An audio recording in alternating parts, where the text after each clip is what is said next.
볼 말씀은 마태복음 19장 29절부터 30절의 말씀입니다.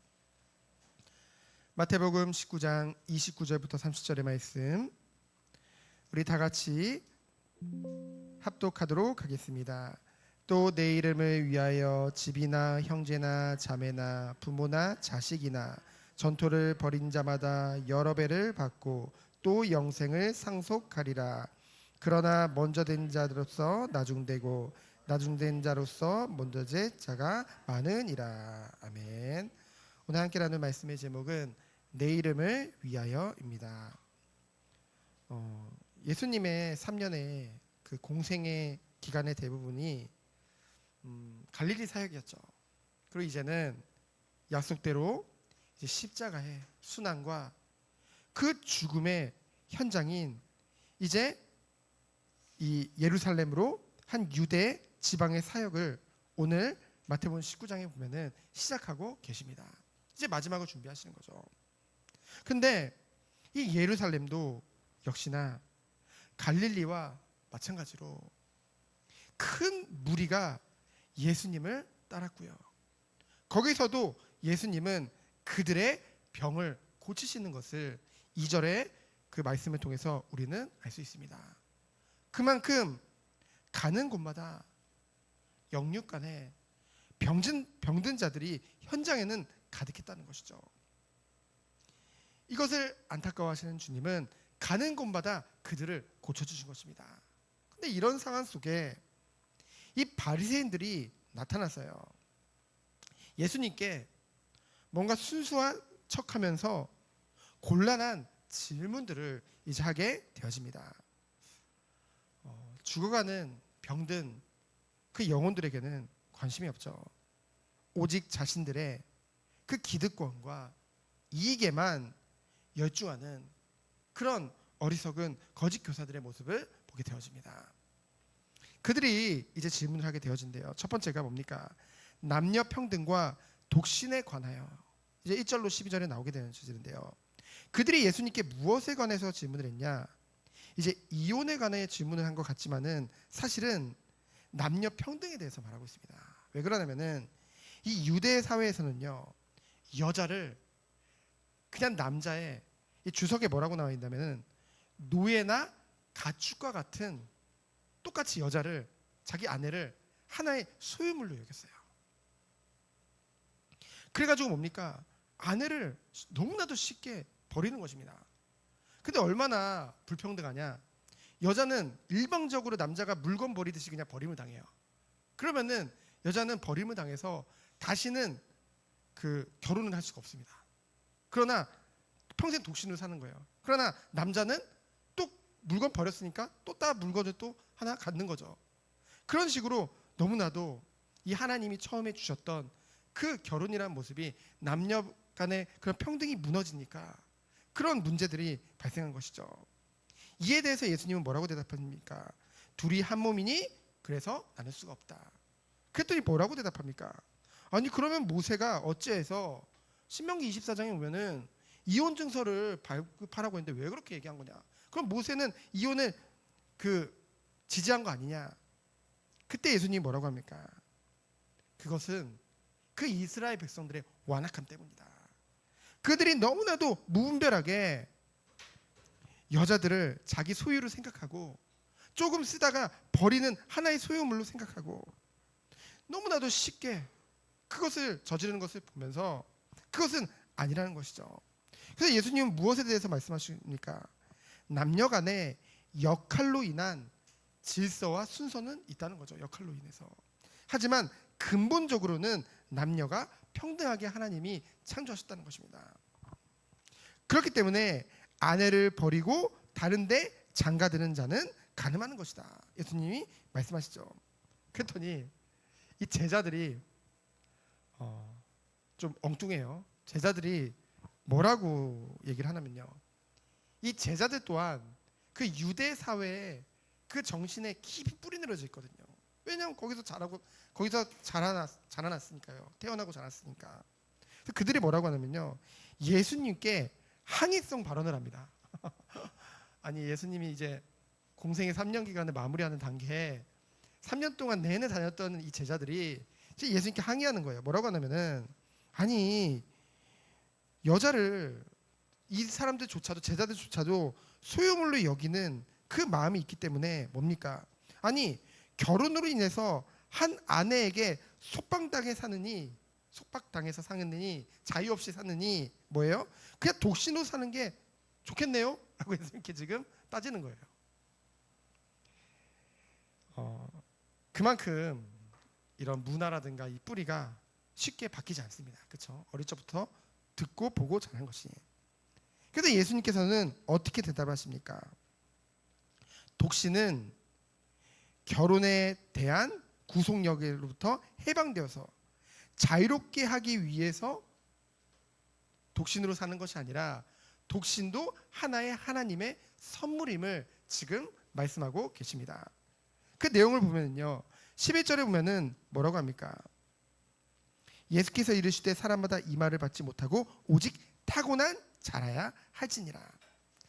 이것이 예수님이 독신에 대한 예수님의 견해예요. 독신은 인간적인 고집이나 선택으로 할 수 있는 것이 아니라 뭐예요? 오로지 하나님의 부르심과 허락으로만 가능하다는 것이죠. 그래서 12절에 보면은 이제 재밌는 비유가 예수님의 말씀이 나오는데요. 12절에 보면 뭐라고 했습니까? 어머니의 태로부터 된 고자, 선천적으로 고자된 자, 또는 뭐예요? 사람이 만든 고자. 이거는 그 시대 내시들을 말합니다. 우리 한국에도 내시들이 있었죠. 그리고 또 무엇을 말합니까? 천국을 위하여 스스로 된 고자도 있도다라고 말을 하죠. 한마디로 타고난 자 내시, 그리고 독신을 은사로 받은 자들. 그래서 독신은 선천적인 거, 후천적인 생식기의 결함을 지녔거나 또는 특별한 은사를 받은 자들만이 최후하는 선택이라는 거죠. 그래서 뭡니까? 보편적인 경우가 될 수 없다는 것을 말씀하고 있습니다. 지금은 이제 솔로, 그렇죠? 이제 결혼을 안 하고 싱글로 나는, 그래서 비혼주의가 이제 유행을 하고 있잖아요. 근데 그것에 대해서 우리가 성경적이 아니다라고 말할 수 있는 근거가 여기 이제 나와 있죠. 그래서 예수님은 이 독신이라는 것도 뭐예요? 선천적인 거나 후천적인 결함이나 아니면은 특별한 하나님의 은사를 받은 것이 아니라고 한다면은 보편적이 아닌 것을 지금 말씀하고 계신 것입니다. 그래서 여자가 남자와 한 몸을 이루어서 가정을 이루는 것이 매우 하나님 보실 때 아름다운 것임을 지금 말씀하고 있는 것이죠. 그러면서 두 번째로 뭡니까? 외모로 판단하지 말 것을 13절로 15절에 말씀하고 있습니다. 누구를 예로 들어서요? 어린 아이들에 대해서요. 이 유대 사회에서는 여자들뿐만 아니라 이 어린 아이들을 아주 업신 여기는 그런 문화가 있었어요. 그래서요, 이제 예수님이 이제 그 예루살렘 유대 지방에 나타나니까 그 예수님의 소문을 들었던 많은 사람들이 자신의 자녀를 데리고 이제 예수 앞에 나오게 되죠. 이 유대 사회에서는 랍비에게 자기의 자녀를 데리고 가서 축복기도 받는 것이 아주 일반적인 거였거든요. 그래서 예수님이 너무나도 유명한, 그렇죠? 그 시대에 아주 영향력 있는, 능력 있는 그런 랍비라고 생각하기에 이제 축복기도를 받으러 가는 것이죠. 근데 뭡니까? 제자들이요, 그것을 어떻게 여겨요? 성가시게 여깁니다. 그렇죠? 똑같이 생각하는 거예요. 그 앞절에서 여자들을 천대하듯이 이 어린아이들 또한 이 유대 사회에 깊이 빠진 이 제자들이 뭐예요? 그들을 업신 여기는 거죠. 이에 대해서 오늘 14절을 보면은 이 마태복음을 쓴 마태는 굉장히 부드럽게 표현을 했지만은 이 같은 장면을 마가복음 10장 14절에 보면은 마가는 뭐라고 기술했냐면요, 예수께서 그 제자들이 어린 아이들을 이 막는 것을 보고 어떻게 했어요? 노하시어 이르시되, 아주 격분하신 그것을 기록하고 있거든요. 왜 그렇습니까? 예수님이 그러면서 뭐라고 말씀하는 거예요? 천국은 이런 사람의 것이다. 이 천국에 가는 이 어린아이에 대해서 예수님이 그 전에 뭐라고 말씀하셨습니까? 스스로를 낮추는 자라고 했죠. 예수님은 무엇을 말씀하시냐면요, 사람들이 외모로 보고 또는 자신들의 편견을 가지고 그 사람들을 판단한다는 거예요. 심지어는 하나님의 공동체마저도요. 그것을 경계할 것을 지금 말씀하고 있는 것이죠. 그러면서 뭡니까? 천국이 이런 사람의 것이다. 그렇죠? 그래서 어린아이와 같이 스스로 낮추며 세상 기준이 아니라는 것을 말씀하고 있는 것이죠. 그래서 우리들은요, 이 마음에 담고 어떤 축복을 누려야 되겠습니까? 함부로 사람을 외모로 보고 판단하거나 또는 우리 가지고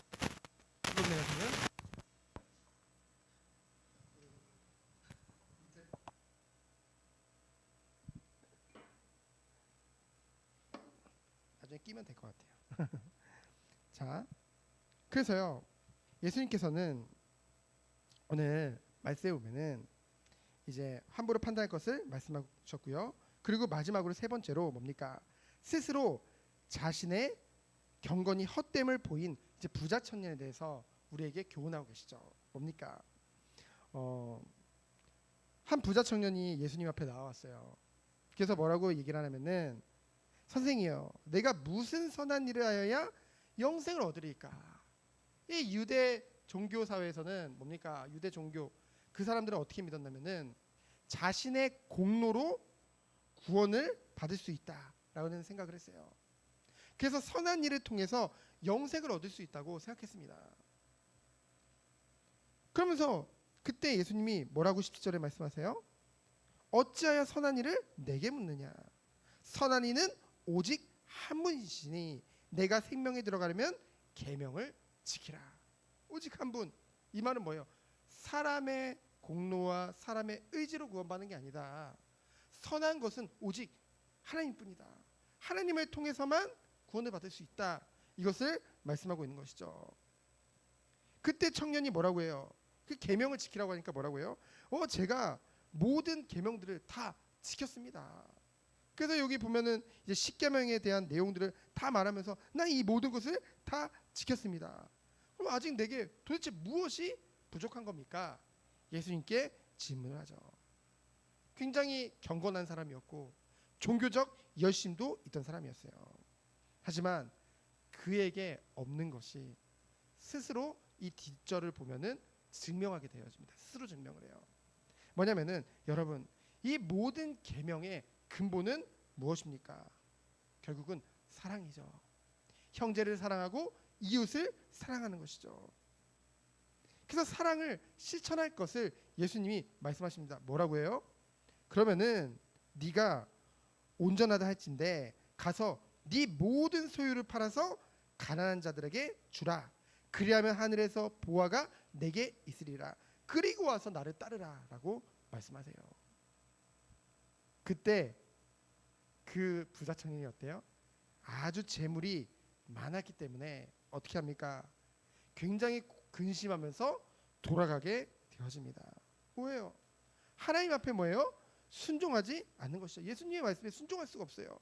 왜 그랬을까요? 그 이유에 대해서 22절에 방금 말씀이 나왔듯이 재물이 많았기 때문에 그 재물에 대한 집착을 버릴 수가 없는 것입니다.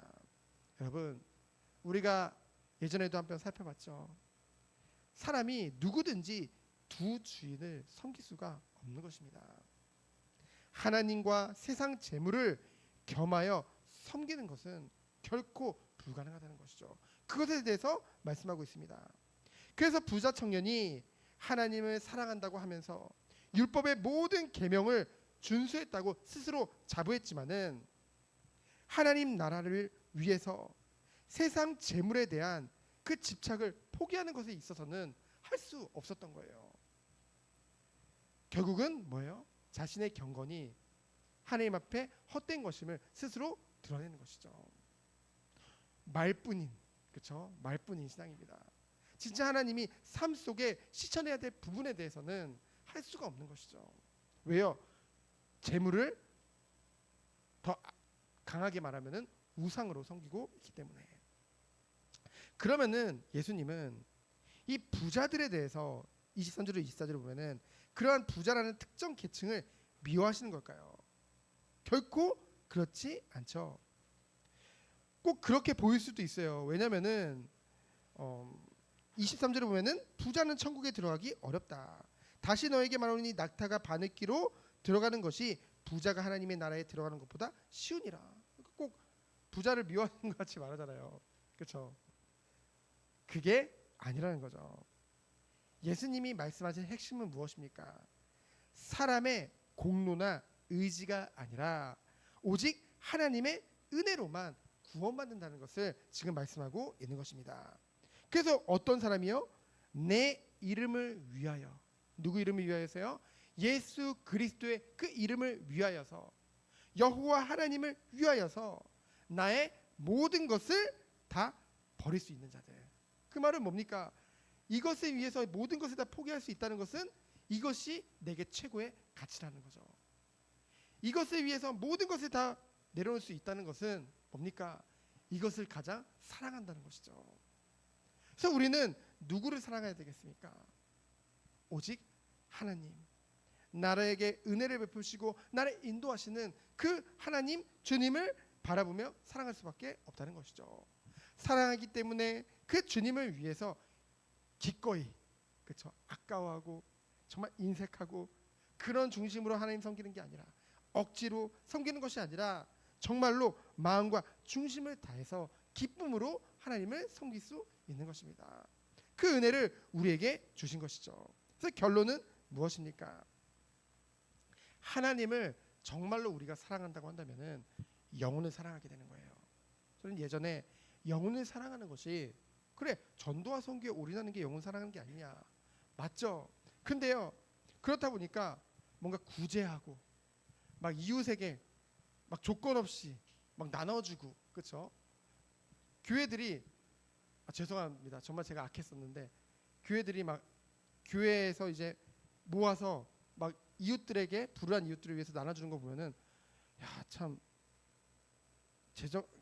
하나님이 주신 헌금을 왜 저렇게 사용하지? 라는 생각을 했었어요. 전도와 선교를 위해 써야지, 왜 저렇게 함부로 낭비하지? 그런데 지금 생각해 보니까 아니라는 거죠. 그렇죠? 우리는 우리의 모든 것을 들여서 그들을 섬기는 것이 하나님이 우리에게 베푸신 사랑을 또한 실천하는 것입니다. 그렇죠? 그것을 그때는 몰랐던 거예요. 그 영혼을 사랑하기 때문에 우리의 모든 것들을 아낌없이 줄 수 있는 것이죠. 예수님이 그러하셨듯이. 그래서 두 번째는 뭡니까?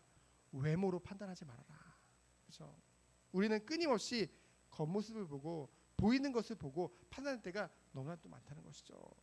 우리는 그렇기 때문에 정말로 이 영적인 공동체 안에서 더욱더 기도하면서 바르게 분별해야 될 줄 믿습니다. 그리고 오직 은혜 안에서 더욱더 약한 자들을 위해서, 악한 자들을 위해서 도리어 그리스도 안에서 섬길 수 있는 그 축복이 있기를 원합니다. 그러면서 마지막으로 하나님 주시는 교훈은 무엇입니까? 구원은 전적인 하나님의 은혜인 것을 오늘 다시 한번 우리에게 알려주고 계시는 것이죠. 우리가 경건한 모습을 보고 그런 삶을 보고서 그 사람을 판단할 수 있는 것이 아닙니다. 반대로 우리가 때로는 연약할지라도, 때로는 실수할지라도 또한 그것을 가지고도 판단하면 안 된다는 것이죠. 그렇죠? 구원은 전적인 하나님의 은혜고요. 그 은혜가 안에 있다고 한다면은 결국은 하나님이 원하시는 합당한 열매를 맺을 수밖에 없는 그 과정 속에 있다는 것이죠. 그래서 그러한 모습을 봤을 때 우리는 어떻게 해줘야 될까요? 더욱더 기도해줘야 될 줄 믿습니다. 그래서 우리는 우리 한 사람 한 사람을 하나님이 기도로 섬기는 자로 부르신 거예요.